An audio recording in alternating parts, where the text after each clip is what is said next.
Welcome to episode 4 of Back to the Basics. Today, Brittany, JJ, you're getting what you called me out on, sauce Bordelaise. So as you can see just over my shoulder, gone to the local butcher here in Oak Bay. Not really my neighborhood, but I'll go and support local as best I can. So I've picked up a couple of essentials that we're going to need to be able to make our sauce. It's going to be a 3-stop process. It's going to take a minute to get this thing done. So stay tuned with me and we'll get at it. Welcome back. Last video was us doing a little bit of shopping just at the butcher there. Managed to find some great things. As I said, we're doing sauce Bordelaise. So as you can see, there's not a whole lot in front of me. The ingredients are fairly minimal. The key to this one is patience. My mom's always told me I'm one of the most impatient people she's ever known. So this will be a test of my patience. So sauce Bordelaise, super straightforward. We're gonna actually break it down into a couple of different components. So we're gonna make a beef stock. Then we're gonna make what's called a remoulade. Then we're gonna do the reduction, and then we're gonna finalize our sauce. So when I was talking to my buddy JJ about doing this video specifically, goes I better see marrow in there. So the bones that I actually got are basically legs that have been chopped up, but you can see they're loaded with marrow. So we're actually going to fire these in the oven, probably 40-45 minutes, something on those lines. We just want to get these nice and golden brown, and then we'll utilize that. So let's fire these in the oven, and then next we're going to put our mirepoix in.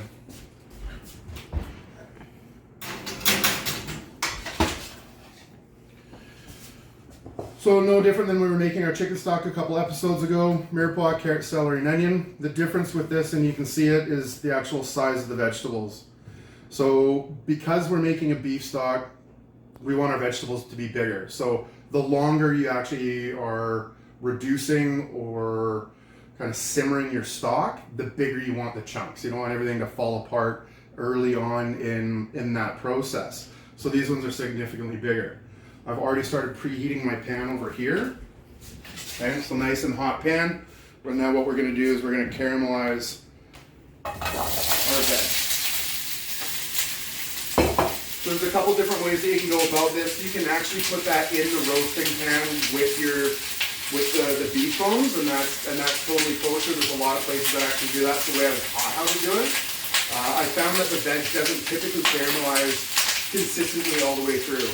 So over time, being at the end, making some adjustments, doing my own thing, actually pan roast them. So as you can hear it, starting to talk a little louder because it's noisy in here. So we're gonna get that really crackling.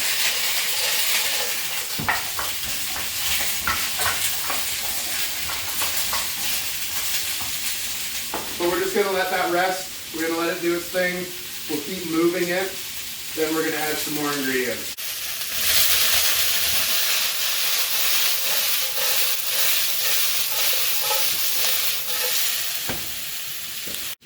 So I don't know if you can actually tell, the door is open behind me. There's 2 windows now open in the kitchen. I don't have a vent, super old house. We haven't gotten to the reno. No different than not having doors on our cupboards, okay? So smoke detector goes off. I'm in the middle of filming and cooking. So what I do, take it off, tear the batteries out. That's what we're doing. So anyway, our veg looks great, nicely caramelized. You can see that it's even. Okay, next step is going to be adding just a small tin of tomato paste. And we want to cook out that tomato paste.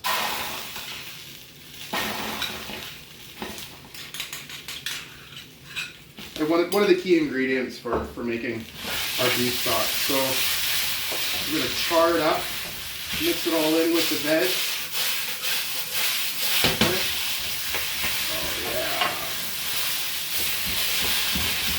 Okay, so again, when we talked before about getting all this color, it's extracting the sugars and caramelizing the sugars. Not only is it going to add color, it's going to add a little bit of sweetness to our actual stock itself. So don't worry about it getting bitter. We're actually sweetening up. If you burn it, for sure, then we got some problems. We'll just cook that out for a second. Got a bottle of Hester Creek, local wine, BC wine. I didn't want to spend too much money, or else I would have got something a little bit closer to home, but they're pretty expensive. I ended up getting a Cab Merlot. Cabs just by themselves are difficult to find nowadays, but really it's not a big deal. But you do want something that is full-bodied, has some good jam to it, and is going to add a fair amount of flavor. So now what we're going to do, we're going to pop the bottle, and we're now what's going to call deglaze our pan. So we're going to get all the little bits that are stuck to the bottom of the pan. Might as well taste it first, yeah? Hang on. They say to taste wine twice, right? This will work just fine. So let's get our wine in here. We're going to turn our heat off. And let's just get all the bits, give it a bit of a scrape. You can see in the bottom of the pan where it's been sticking. It's actually coming loose. And we're getting all those beautiful little parts, those little bits, the little flavor bombs we'll call them. And you can see the bottom of the pan is actually starting to go back to its original stainless steel color to it. And it almost turns into a bit of a stew, okay? Bring that all together, keep scraping.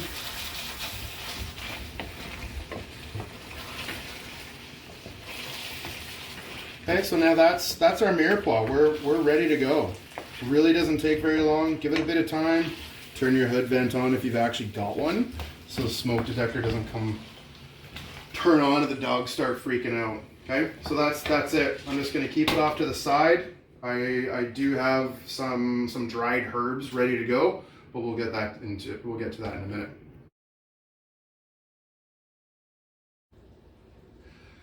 Not very often we're cooking like this at home.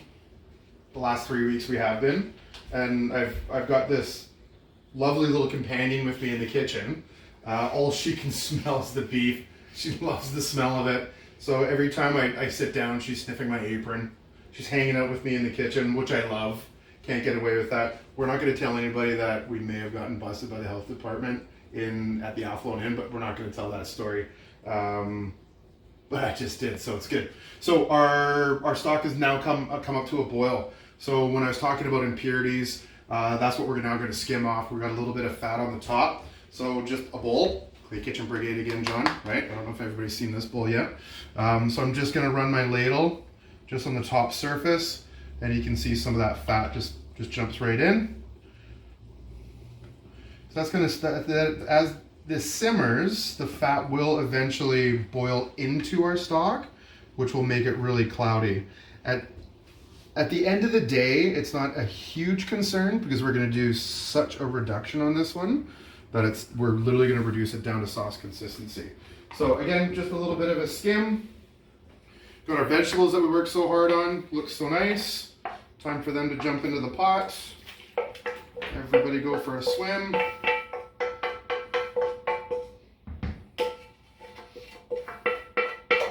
I will use a spatula in a minute, but I don't think you guys need to watch quite for that long. Okay, throw that in. Dried herbs. Just 2 bay leaves is going to be plenty.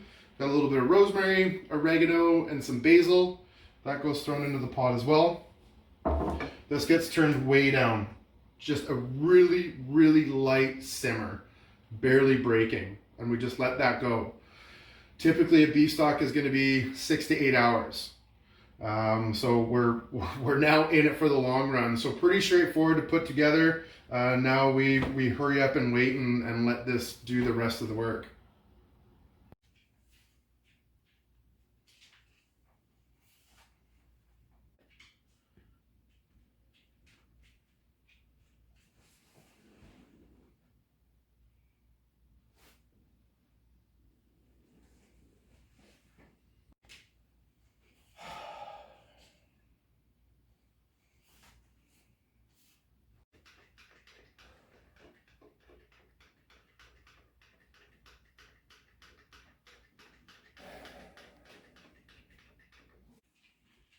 Okay, so a bunch of time has passed, as you've seen with the last couple silly pictures that I put up.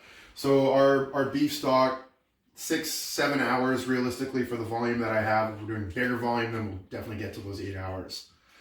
So I've already strained it. I let the reduction go a little bit further than I normally would. So strained it, into here. This is what is now going to be our demi-glace glace de viande. It's not glace de veau because we use beef instead of veal. So this is going to reduce now down basically to sauce consistency. So why did I fill this back up? If I've taken all the nutrients, all the colors, and all the flavor out of that first one, well, I refilled it, and it's called a Remy or remoulage. So generally what happens way back when, if you look further back into the cookbooks and the study books of cuisine, a remoulage is a second boil. What that second boil traditionally is for is we do the 6 to 8 hours with the Remy, we strain that off and we hold on to that. When we go to make our another new stock, instead of using water, we use the Remy. It's just going to boost it that much more. You're going to get that much more flavor out of that. So I took that philosophy and said, well, if we're still getting some flavor off the bones, why not use it with our demi? So I'm going to bring this up to a boil, let it go for a few hours. Then I'm going to add it into our reduction, our demi. It's going to increase the volume and the amount that I'm actually going to get. It doesn't really dissipate the flavor. It actually just gives me more volume. The flavor's still there, and then that's where we're going to end up making our final sauce.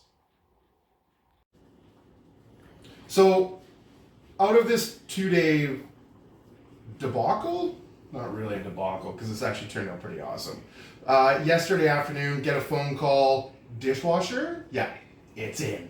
Life is awesome. So 2021 started off pretty rough, no dishwasher, 3 weeks, totally sucked. New Bosch, it's in, 3 drawers, all the buttons, so good.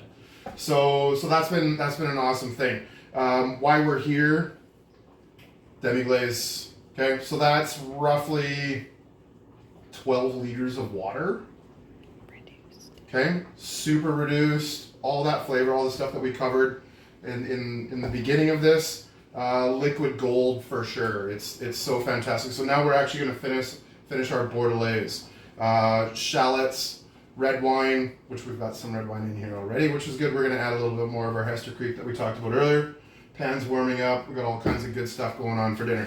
So, pan's on, a little bit of oil. I'm just going to a quick chop with the shallot. Super, super fine. Probably going to be enough. There's just 3 of us for dinner. Don't need to get too crazy. But I don't want anybody calling me out saying, oh, chef, you missed something in your video. Okay? And JJ, we've already talked about this. Marrow's already in there, right? Pointed that out at the beginning, so you can't call me out. Okay, so we're gonna sweat our shallot. Just quick and easy. You can see we got taters on. We got a beautiful roast.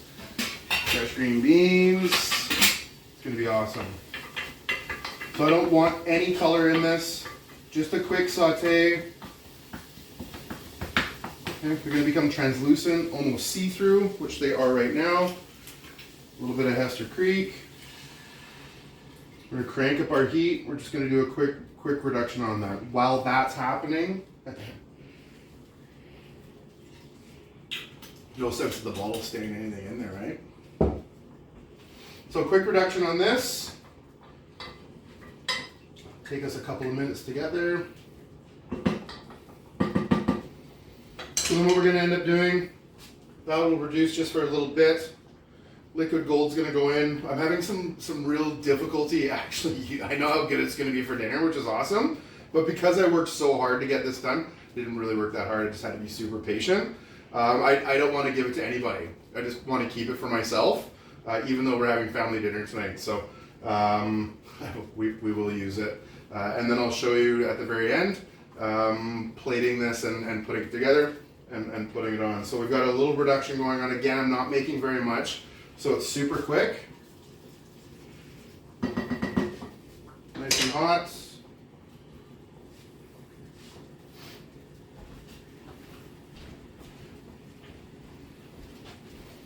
We'll take some of our demi, glace de viande, whatever you want to call it. Super hard to find in the grocery store. We're just going to lop some of that in there. Okay. Rest goes in the freezer. Now I've switched from using my wooden spoon, going with a ladle. Okay, now's the time to check to go for some seasoning. A little bit of salt, a little bit of pepper. So through the entirety of making the stock, doing the reduction, there's been no seasoning to it. Which I kind of missed it before. I did add some peppercorns into the actual beef stock itself. So there's a little bit of pepperiness, really not very much. Now is the time to do that seasoning. We're gonna bring this up to a boil. Once that's happening, we're gonna actually hit it with a couple nubs of butter. Okay, we're gonna, what's called Monte Obrero. We're gonna add butter to our actual sauce. It's not technically needed, but with French cooking, you kind of have to. It's just part of the whole thing. Normally we do this in a bigger amount. So we've got it online for service. It's gonna be nice and hot. It's gonna be sitting in the bain-marie.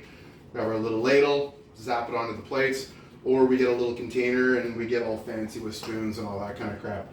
Normally we would do the addition of the butter in a blender, right? Get it all going. It froths it, incorporates it beautifully. So it's gonna have to be a bit of a vigorous attempt here to try and get this to sit all together. So that way we're not getting that separation between the demi and the fat. That fat will eventually come to the top and it'll re-solidify. So we've come up to a boil. Now we're gonna hit this thing with some butter.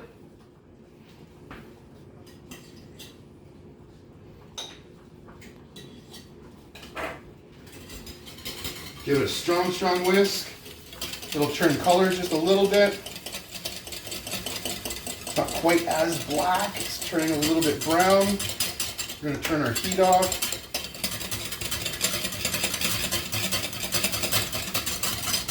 Okay, butter's nice and incorporated. Let's check our seasoning on this one. Oh, mercy. And that's how we do it. Check back in just in a couple minutes when we start plating. All right, supper time. Sauce is finished. Just a little shout out to Herald Street Brewery. Okay, Herald Street, downtown Victoria. Mike, your beers are awesome. Love them. I know I texted you yesterday. I was down there a couple days ago. Place looks awesome. Beer's super good. I've got your West Coast Pale Ale. Awesome. Yes, I had wine earlier. Don't judge. What are you gonna do about it? You're not even here. Sauce Bordelaise. We're getting some silly giggles in here, which is great. Just means I'm being a moron. So, right on top, we're having roast beef for dinner. That's part of the provisions that I got in town. Okay, when we saw the butcher shop in the beginning of the video. So when we all got together and getting ready for dinner, I said specifically, because I'm the guy that puts all the gravy on basically everything, especially my mashed potatoes. Not this. This isn't gravy at all. So don't put gravy on this stuff. Hold on to the liquid gold because it's awesome. Bon appetit. Have a good night. Stay safe.